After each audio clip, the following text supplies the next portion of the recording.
Exactly. So with that though, so your journey, you're 50, 55, 56 years old when you're figuring this stuff out. And, so you're figuring this out and things are starting to make a little more sense. But in that, in those years leading up to that, you're still struggling with depression. You're still struggling with anger and all these things. And yet here's God in the midst of this still like working in you and through you. So can you talk to us a little bit about like how your faith was maybe like before the diagnosis and maybe now like after, like how that's helped you through it, Well, this I am lucky to be here. I mean, it's God has kept me alive. Yeah.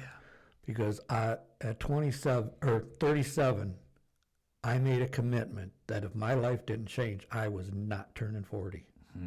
I made that promise and kept remaking that promise for 3 years. Man. Somehow God got me through it. Yeah. And I can't tell you how. Sure. Yeah. But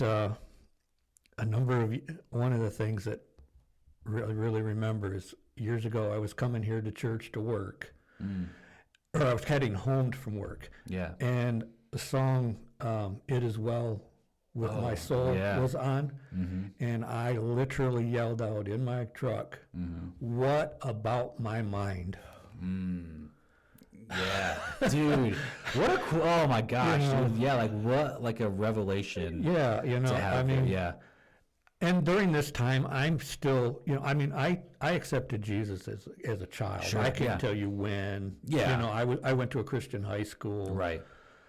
I've tried off and on to, to live for God, but struggled. Sure. Struggled and struggled. Right. And then being single for 40 years, that's devastating. That's rough, man. And I didn't understand that. But I can't remember what year it was. It was Pastor Tim was here as the youth leader at the time, and he let me borrow a book. And in that book, it talked about letting Jesus take over the wheel of your ship, basically. Yeah. And I just remembered praying, Jesus, I don't know if you're real or not. Sure. Yeah, at this point in time. But I mean, I'm asking you to start showing me. And I will, I will give up what control I can, that was when things started to, really change. Yeah. So, I mean, it was still a struggle. Sure. Still a struggle. I mean, I've been hospitalized a couple times, And Yeah. So when you like prayed that prayer of a God, like I'm going to give you I'm going to give you the wheel here. Like in your soul, maybe even like in your mind, did you begin to like sense like more hope, or was hope still a little bit ways off? It was ways off. Part of that is because apparently I don't have a good ability to look at myself from the outside. So it takes time for me to see growth, to see, to see the changes. To see changes. Sure. And I have to have people tell me. Yeah.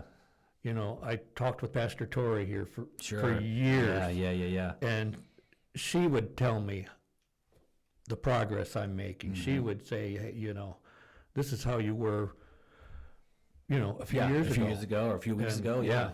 Wonderful. So, and that made a big, I couldn't just feel it or see it myself. Sure. Yeah. Okay. Yeah. That's cool though, man.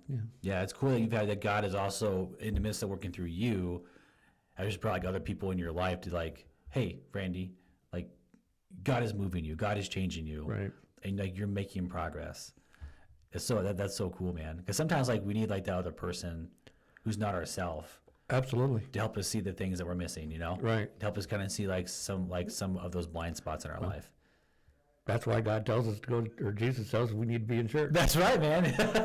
Preach that, man. That's so good. That's so good. Yeah.